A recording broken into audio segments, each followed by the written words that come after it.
Buen día, curioso bíblico. Si tú estás interesado en estudios bíblicos, este estudio es para ti. Te lo ocultan y te lo voy a revelar. Te voy a presentar 10 puntos claves importantes que hacen diferencia entre el camino del judaísmo Torah, que es el camino de la ley de Moisés, versus el camino de Roma, que es la Biblia cristiana, que es el camino de Nimrod, el dios sol que embaraza a la Virgen perpetua, que da luz al niño Dios, que Constantino copió, que es el intento del nuevo orden mundial. Por eso la Iglesia Católica se llama la Iglesia Universal, porque están tratando el nuevo orden mundial, cuando la Torá, la ley de Moisés, es el camino, la verdad y la vida, que te lleva a la era mesiánica. Te voy a presentar, como dije, 10 puntos claves, diferencias profundas, que no tienen reconciliación, porque son dos diferentes caminos.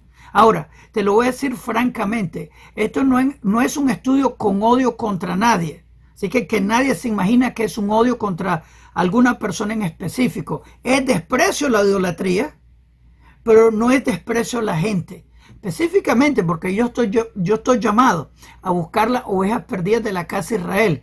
Mis hermanitos perdidos de la casa de Israel, los sefarditas, los descendientes aquellos de la península ibérica que fueron forzados a la idolatría de Roma. Se llaman anusim, que significa los forzados por algo.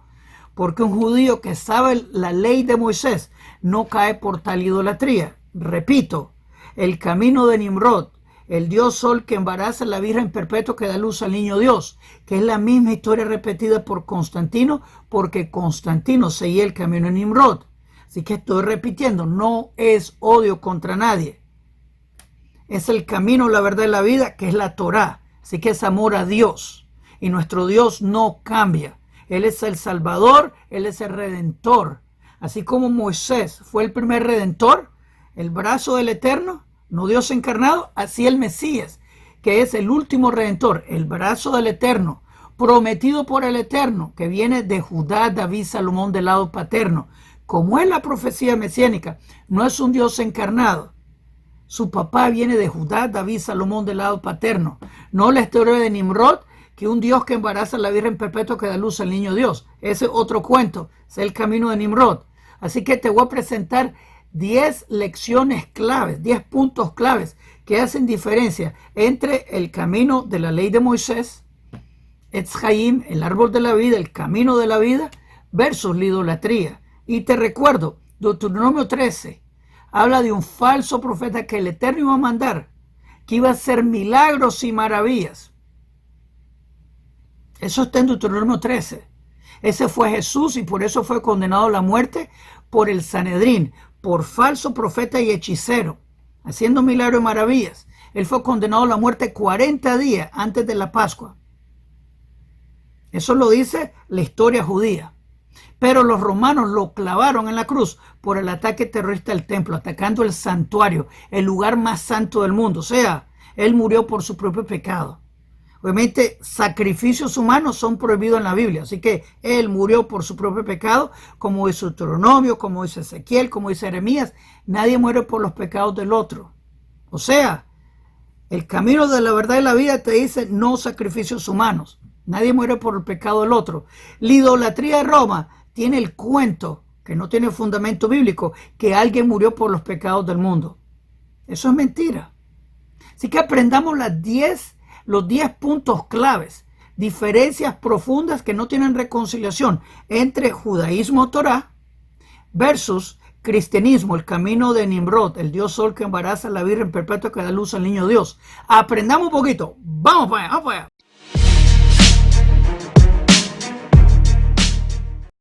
Shalom Aleichem, es Yonan para Punto Breslev. Descubre 10 lecciones claves, 10 puntos diferentes, profundos, que no tienen reconciliación entre el camino de la ley de Moisés, que de nuevo se llama Etz Haim, el árbol de la vida, porque es el camino, la verdad y la vida, versus la idolatría, que pretende ser el camino, la verdad y la vida, pero es el camino de Nimrod, el dios sol que embaraza a la Virgen perpetua que da luz al niño Dios. Y no me canso de repetirlo porque esa es la historia de Nimrod, esa es la historia de la Biblia cristiana. un Dios que embaraza a la Virgen Perpetua, la Madre de Dios, la Reina de los Cielos. Así lo llama la Iglesia Católica. Y da luz al niño Dios, un Dios encarnado, que es la historia de Nimrod, que es la historia de muchas mitologías, para que sepan. Pero nuestro Dios prometió en la Biblia que el Mesías viene. No es un Dios encarnado, eso es mitología. Que viene de Judá, David, Salomón del lado paterno. Y viene el fin de los tiempos, no 2000 años atrás. Y tiene requisitos mesiánicos que tiene que cumplir. Que viene de Judá, David, Salomón del lado paterno. No Dios encarnado, porque eso es mitología. Así que punto número 1. El concepto de un Dios indivisible. Dios es uno, aparte de él no hay otro. Él es el Salvador, él es nuestro escudo, él es todo. Te lo dice Isaías: antes de mí, después de mí no hay otro Dios. Te dice el Shema: escucha Israel, el eterno nuestro Dios, el eterno es uno. Deuteronomio 6:4. Y te dice en la era mesiánica, Zacarías 14, verso 9: en aquel día el eterno es uno y su nombre uno. Nuestro Dios no cambia. La idolatría te da el cuento que cambia. Por eso tienen Trinidad, Dios encarnado, que eso es mitología. Así que múltiples personas en Dios, una cabeza, el Padre, Hijo y Espíritu Zángano, un espíritu que embaraza a mujeres casadas, no sería un Dios santo, no sería un Espíritu Santo, sino un espíritu zángano. Como que no había mujeres solteras, por favor. Así que bueno, eso es contrario. Nuestro Dios es uno y no es divisible, es indivisible. O sea, Dios es uno.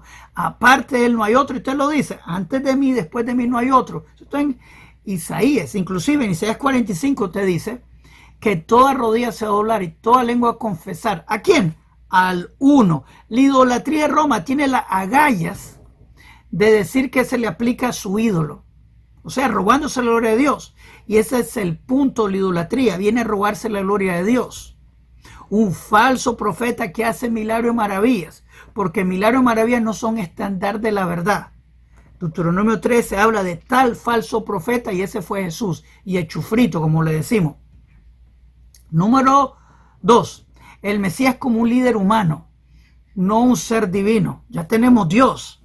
Así que el Eterno es prometido ser un ser humano. Descendiente de David, obviamente, de Judá, David, Salomón. Y obviamente tenemos Ezequiel 37, verso 23, que dice que el Eterno va a purificarnos y perdonar nuestros pecados, porque nadie muere por los pecados del otro. Eso está en Ezequiel 37, verso 23.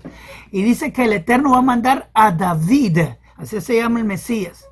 El Mesías que viene se llama David porque viene de Judá, David, Salomón del lado paterno. No es un Dios encarnado.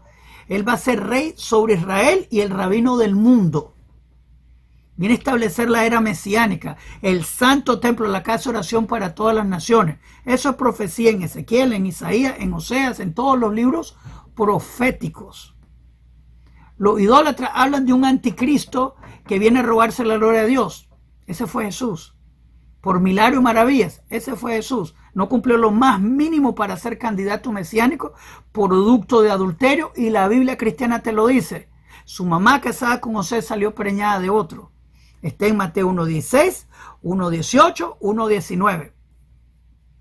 Así que Jesús no tiene afiliación tribal, nunca fue candidato mesiánico y no cumplió ninguna profecía mesiánica. Ninguna. Porque no cumplió lo más básico, así que ni siquiera comenzó. Obviamente lo elevaron a un Dios encarnado que muere por los pecados de otro, del mundo, que eso es mitología. Nadie muere por los pecados del otro, Dios encarnado es mitología. Historia de Nimrod, que embaraza a la Virgen Perpetua, que da luz al niño Dios. Mitología. No hay manera de reconciliar eso. Y si no cumplió lo más mínimo, no cumplió nada. Si no cumplió lo más mínimo, no cumplió nada. Así de simple. No hay de otra. No es negociable. Hay mucha gente que me dice, pero era el hijo de José. Te dice en Mateo 1:19 que José quería divorciarse de esa adúltera porque él no embarazó a esa mujer. Pero que tú no entiendes, tienes que tener el Espíritu Santo, ese es el argumento de ellos. No fue hijo de José, te lo dice. Por eso Juan 8:41 le dicen que él es hijo de prostitución. Eso está en la Biblia cristiana. No lo estoy diciendo yo, sino la Biblia cristiana lo dice. Por eso a Jesús más tarde le dicen que él es samaritano, Probablemente, Juan 8:48 le dicen eso, probablemente su papá, Don Pandera, era un soldado romano que embarazó a su mamá, probablemente era samaritano, soldado romano. Así que bueno, ese es otro cuento y él nunca lo niega. Eso es lo más lindo. Jesús nunca niega nada de eso. El que calla, otorga, como dicen. O sea, él aceptó las dos acusaciones, producto prostitución y samaritano, porque el papá da la tribu. Obviamente su papá siendo samaritano, samaritano Jesús, hijo de un soldado romano llamado Pandera. Y en verdad, si no fue Pandera, te dice la Biblia cristiana que no fue José. Producto de adulterio, casado con María, por eso está buscando divorcio. Mateo 1:19, no es negociable. Eso es lo que estoy diciendo. Ok. Número 3, responsabilidad individual, justicia divina inmediata. La Biblia hebrea habla de responsabilidad de sus acciones y que nadie carga por los pecados del otro. Eso es Ezequiel 18, verso 20. Pero también te dice que la persona que hace arrepentimiento recibe perdón. ¿Cómo recibieron perdón en los tiempos antes del diluvio? Arrepintiéndose. ¿Cómo Noé recibió perdón antes del templo? Arrepintiéndose. ¿Cómo recibió perdón la gente de Nínive sin ir al templo? Arrepintiéndose. Isaías 1 te dice, negociemos juntos. Estoy parafraseando. Si tus pecados están rojitos como la sangre, pueden convertirse blancos como la nieve. Así que sacrificio humano que la Biblia prohíbe en Deuteronomio, Ezequiel y Jeremías no aplica. Nadie muere por los pecados del otro. Jeremías 31, verso 29. Y te lo dice bien claro. Nadie muere por los pecados de otro. Cada uno muere por su propio pecado. Jesús fue clavado en la cruz por el ataque terrorista, pero fue condenado a la muerte por hechicero falso profeta 40 días antes de su ejecución. La Biblia cristiana se inventó un cuento que la noche antes, no, 40 días. Él fue ejecutado un viernes en la tarde por terrorista, pero tenía la pena ya sobre su cabeza del Sanedrín por hechicero y falso profeta. Fue clavado, te recuerdo, la cruz no es altar, los sacerdotes no son romanos, obviamente, no, los romanos no son sacerdotes. Y fue fuera del templo y me dicen el Cordero de Dios que quita los pecados del mundo. El cordero de sacrificio para perdón de pecados sería el chivo expiatorio Yom Kippur, no el cordero de la Pascua, así que ni inteligencia tiene tal dicho. Pero bueno, así que tenemos responsabilidad individual, pero el Eterno tiene amplio perdón para poder temerle. O sea, eso es Salmo 130. Dios te perdona, suficiente Él. Y te lo dicen, negociemos juntos. Si tus pecados tan rojitos como la sangre pueden convertirse blancos como la nieve. No necesitas de un hombre que muera por los pecados del otro. Eso es mitología y Dios lo prohíbe, así que no es negociable. De nuevo, por no ser descendiente de Judá, David Salomón no cumplió un punto mesiánico. Punto final. Ok. Número 4. El concepto de libre albedrío sin intervención de una naturaleza pecaminosa. Obviamente los cristianos hablan del pecado original. Y ahí te enganchan a tratar de sentirte mal porque tenés el pecado original sobre ti. Cuando la Biblia hebrea habla que tu alma es pura, tú tenés una chispa divina. Dios sopló a Adán su chispa divina, su alma entre nosotros. Tenemos una alma pura y podemos hacer siempre arrepentimiento, pertenecemos a Dios. Somos la mitad tierra porque Dios nos hizo de la tierra, por eso existen todos los colores de la tierra en el ser humano, pero tenemos la chispa divina, así que es diferente, totalmente diferente. Obviamente el ser humano tiene una mala inclinación, pero podemos hacer arrepentimiento, podemos escoger hacer mal o hacer bien. Escoge el camino, la verdad y la vida, que es la Torá, la ley de Moisés. Por eso se llama Etz Haim, el árbol de la vida. No escojas el camino de idolatría, que es como una persona se está ahogando y agarra una piedra para salvarse. Te va a hundir. Pon tu fe en el Creador. Son los 10 mandamientos. Yo soy el eterno tu Dios. No tendrá otros dioses frente de mí. Como dice Habacuc, el justo vive por su fe. O sea, pon tu fe en el uno.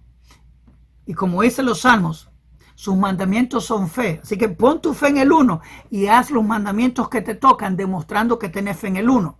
Idolatría es agarrar una piedra para que te hundas más. Pero Dios lo permite para darte libre albedrío. Por eso Dios permitió este falso profeta y hechicero, Jesús. Por eso fue condenado por hechicero y falso profeta. Vino 2000 años atrás para darnos libre albedrío. Pero el Mesías, de acuerdo a la Biblia, está prometido al fin de los tiempos. Y Jesús no cumplió una profecía mesiánica, ni una, por ser hijo de adulterio. Así que nada que ver. Ok. Así que obviamente la persona puede caer, pero también puede hacer arrepentimiento. Esa es parte del libre albedrío comparado a la naturaleza pecaminosa que el cristianismo te vende, que tiene que ver con el pecado original y todos esos cuentos que no tienen sentido bíblico en absoluto. Tú eres parte de Dios, tienes una chispa divina, no lo olvides. Ok, número 5, la redención y el arrepentimiento como proceso individual. En la Biblia hebrea, el perdón y la redención se logran a través de Teshuvah, que significa arrepentimiento sincero. Así que nadie muere por ti. Tú sé arrepentimiento, papi, perdona, yo pequé, quiero regresar, ayúdame. Una relación personal íntima con tu papi que te quiere mucho, el creador del universo. Así que tú escoges ese camino, que es el camino de arrepentimiento. Es corregir tu conducta y reconciliarte con Dios. Papi, ayúdame a regresar. Como dice mi Ma'akin Kagati Hashem, de la profundidad te estoy llamando Hashem. Obviamente, sacrificio humano, los paganos hacían eso. Así que, y de nuevo, Deuteronomio, Ezequiel, Jeremías, nadie muere por los pecados del otro. Así que cuando te vendieron ese cuento que Jesús murió en la cruz por los pecados del mundo, es un cuento mal hecho. Y la gente cae por ignorancia, porque no leen la Biblia hebrea. Por eso muchos pastores te dicen que no leas el Antiguo Testamento. Porque si tú lo lees, te das cuenta que te están vendiendo agua sucia. Yo me acuerdo cuando tenía 20 años, bueno, para comenzar, cuando tenía 9 años leí la Biblia hebrea. Me gustó, me encantó. Mi héroe más grande es Nehemías. ¿Cuál es tu héroe más grande en la Biblia hebrea? Nehemías, a mí me encantaba. En las paredes de Jerusalén con una espada trabajando, defendiendo a Israel. Para mí ese era mi sueño. Cuando leí la Biblia cristiana, cuando yo tenía 22 años, qué diferencia. Y es brutal, cero inteligencia en la Biblia cristiana y en verdad se sabotea solita. Te lo explico. Zacarías 13, verso 3 a 7, habla de un falso profeta que se identifica con hoyitos en las manos. Zacarías 13, verso 3 a 7. Cuando uno lee la Biblia cristiana y encuentra la historia de Tomás, y Jesús se le presenta a Tomás y le dice, mira mis manos. Este es el falso profeta Zacarías 13, verso 6. Y Jesús se menciona como el pastor que fue herido, que está hablando del falso profeta de Zacarías 13, verso 7, que es el falso profeta con hito en las manos. Te lo digo, se sabotea. Aunque mi opinión es que la Biblia cristiana fue escrita por judíos forzados a escribir la Biblia cristiana por gente que no sabía leer. Fueron forzados y añadieron toda clase de tonterías para que la gente que aprende la Biblia no caiga en esa tontería. Y le he dicho a los cristianos y ninguno ha tomado el reto. ¿Cuál otro falso profeta en la pelotita del mundo en toda la historia? ¿Cuál otro falso profeta en la historia del planeta se reconoce con hoyitos en las manos aparte de Jesús? No hay otro. Y te lo dice Zacarías 13, verso 6, y te lo dice la historia de Jesús con Tomás. Mira mis manos. La Biblia cristiana está diciéndote que Jesús es tal falso profeta, literal. Una diferencia enorme, ¿no? Y de nuevo, en mi opinión, se está saboteando la Biblia cristiana solita. Y por ende, fue escrita por judíos forzados a escribir y pusieron toda clase de tonterías para que la persona que sepa la Biblia no caiga por esas tonterías. ¿Cuántos están de acuerdo conmigo en eso? Bueno, ok. Número 6, Jerusalén y el templo como el centro espiritual de la humanidad. Ok, antes de continuar, quiero darle bienvenida a todos los nuevos. Repórtense de dónde están viendo, díganos cómo le estamos ayudando. También quiero que por favor le hagan me gusta a este video y se suscriban al canal, que le hagan clic a la campanita para que le contemos cuando los siguientes videos en este canal vengan. Es importante. También quiero invitarlo a las clases de la Biblia. Estudiamos la Biblia hebrea todas las noches a las 8 de la noche hora de Toronto. De domingo a jueves estudiamos la Biblia hebrea, que es la raíz hebrea de la fe.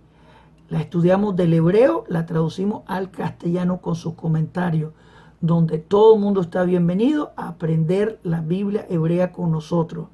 Tenés que estar suscrito para comentar, pero todo el mundo está bienvenido. Así que suscríbanse al canal, dale me gusta el video, compártenlo en su grupo, únanse al proyecto de aprender la Biblia hebrea. El que aprende la Biblia hebrea vive menos engañado. Así que hagan clic, clic, clic. Número 6. Jerusalén y el templo como el centro de espiritualidad de la humanidad. En la profecía judía, Jerusalén es visto como el centro espiritual del mundo, el santo templo que se construye en Sion. Por eso somos sionistas, porque Sion es Jerusalén. Ahí se construye el santo templo, la casa de oración para todas las naciones. Todo el mundo va a subir a Jerusalén a adorar al Creador, a hacer sacrificios, porque el templo va a ser construido y van a regresar todos los sacrificios.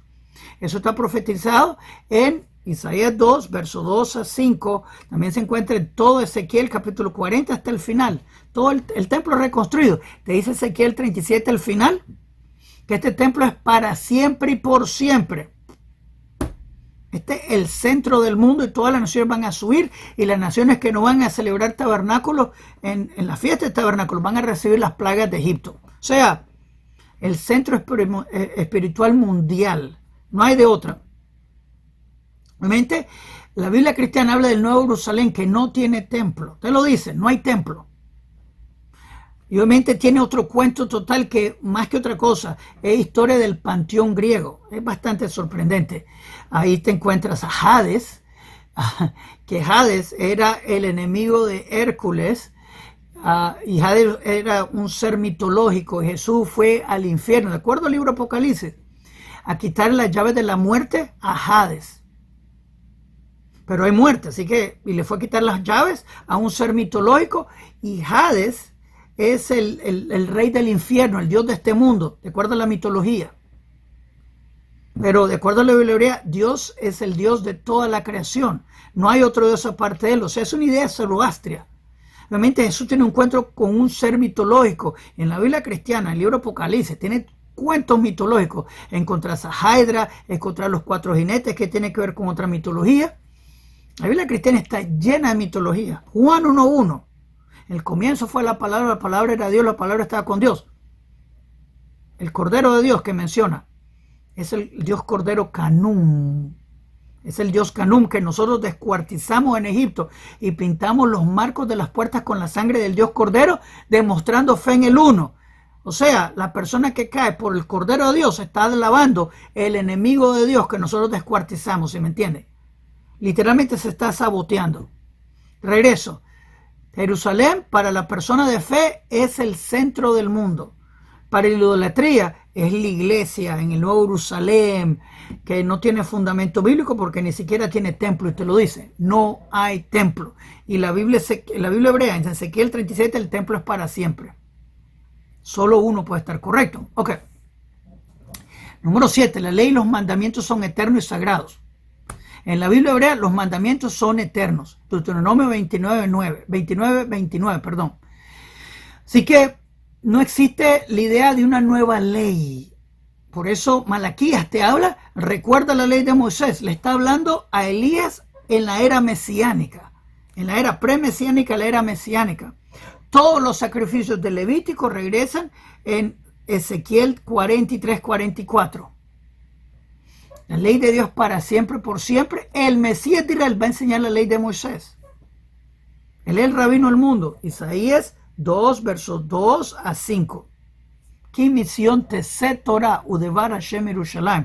Desde Sion va a salir la Torah, que se refiere a la ley de Moisés. Y eso en la era mesiánica. Así que bueno, cuando la Biblia cristiana tiene el Nuevo Testamento, pero para ellos es la ley de Cristo. O sea, un invento. Aunque el Nuevo Testamento tiene bases bíblicas de Jeremías 31, 32, 33, que está hablando, que es la Torá de Moisés, la ley de Moisés, escrita en nuestros corazones. Se llama Brit Hadashah. Pero no es nada nuevo, sino que el Eterno escribe las leyes en nuestros corazones. No es la ley de Cristo que viene a reemplazar la ley de Moisés. Inclusive Jesús cumplió Daniel 7:25, el falso profeta que viene a robarse la gloria de Dios, declarándolo Dios encarnado, y lo alaban los cristianos, que es su idolatría. Vino a robarse la gloria de Dios, como ya dije, vino a cambiar la ley de Dios por la ley de Cristo, vino a cambiar el calendario bíblico por el antes de Cristo, después de Cristo.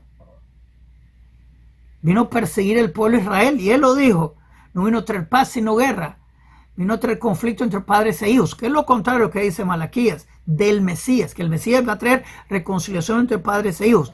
Y Echufrito, el ídolo de Roma, dice que no vino a traer paz sino guerra, así que te está diciendo lo contrario, o sea, te está diciendo el anticristo Jesús.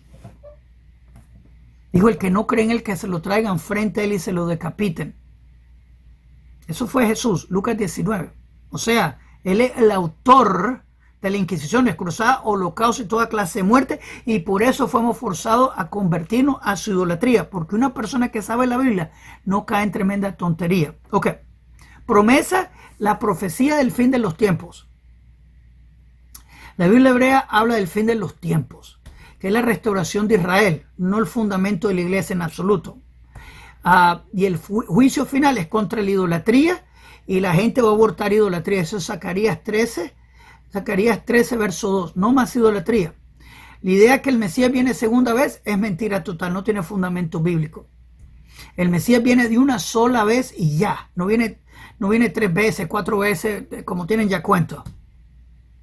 Obviamente, Jesús prometió, ya vengo, no se mueran, regreso. Así dijo Jesús, no va a terminar de recorrer las ciudades de Israel hasta que ver su regreso. Y les prometió, algunos de ustedes no van a probar la muerte. Todos se murieron. O sea, el Mesías viene una vez y cumple todo. Y lo principal y básico, venga de Judá, David, Salomón. Y Echufrito, producto de adulterio, no cumplió nada. Así que, si no cumplió lo más básico, no cumplió nada, básicamente. Y no cumplió nada, entonces. Y él mintió a sus discípulos y todos se murieron. Y él dijo, algunos de ustedes no van a probar la muerte. Todos se murieron. El Mesías de Israel, el rabino del mundo, no un Dios encarnado. Él es el último redentor, así como Moisés. El primer redentor. Moisés es el primer redentor, el Mesías el último redentor. Moisés tenía a Aarón como profeta. El Mesías verdadero es presentado por Elías. El Mesías verdadero es presentado por Elías. Jesús mintió cuando le preguntaron, ¿dónde está Elías? Él dijo que era Juan el Bautista. Jesús dijo que Juan era el último profeta. Pero Juan 1:21, en la Biblia cristiana, y te repito, se está saboteando solito la Biblia cristiana. Juan 1:21, Juan dijo que no era profeta y no era Elías. O sea, poniendo y demostrando que Jesús era un mentiroso. El único Salvador, el único Dios es el eterno Dios de Israel. Y quiere tu corazón. Estoy llamando a todos los descendientes de los sefarditas a regresar. Estamos estableciendo una organización seria de Torah para facilitar su regreso. Y tu regreso, descendiente de sefarditas, no es con la idolatría de Roma que fuiste forzado y tus antepasados sufrieron. Así que aborte la idolatría de Roma, regresa al camino de la verdad y la vida, que es la Torah. Se llama Etz Haim. El camino de Nimrod, el dios sol que embaraza a la Virgen perpetua que da luz al niño Dios, es el camino de Roma, que Constantino adoraba a Nimrod. Y ahí fue que formó el nuevo orden mundial, que es la Iglesia Católica, la Iglesia Universal. De ahí viene el título y el nombre. Estas son lecciones que resaltan las diferencias claves entre el camino de Torah, el camino de la ley de Moisés y el camino de Roma. De nuevo, no es odio contra nadie, es amor a la verdad. Y si alguien quiere estar de desacuerdo conmigo, están bienvenidos. Cumplió lo más básico que vino Judá, David, Salomón del lado paterno. Cómico que hay cristianos que me dicen, él es hijo de José. Otros me dicen, no es hijo de José. Ni ellos mismos se ponen de acuerdo, pero te dice en Mateo 1:19 que José quería divorciarse de ese adúltero. O sea, alguien más se comió ese pastel y no fue José. Y te lo dice la Biblia cristiana. Y cuando le recordaron a Jesús en Juan 8:41, que hijo de producto de prostitución, dice, y le recuerdan más tarde, Juan 8:48, que es samaritano, él no responde nada. No cumplió lo más básico, se murió, no fue candidato mesiánico, murió por su propio pecado. Sacrificios humanos, Dios lo prohíbe, así que busquemos de la verdad y luego con amor, no con odio. Si piensa que me faltó algún punto, escríbeme acá abajo. Compartan estos videos en todas las redes sociales. Ayúdenme a buscar todos mis hermanitos perdidos de la casa de Israel compartiendo. Hay gran recompensa. Shalom Aleichem, Kol Tuv.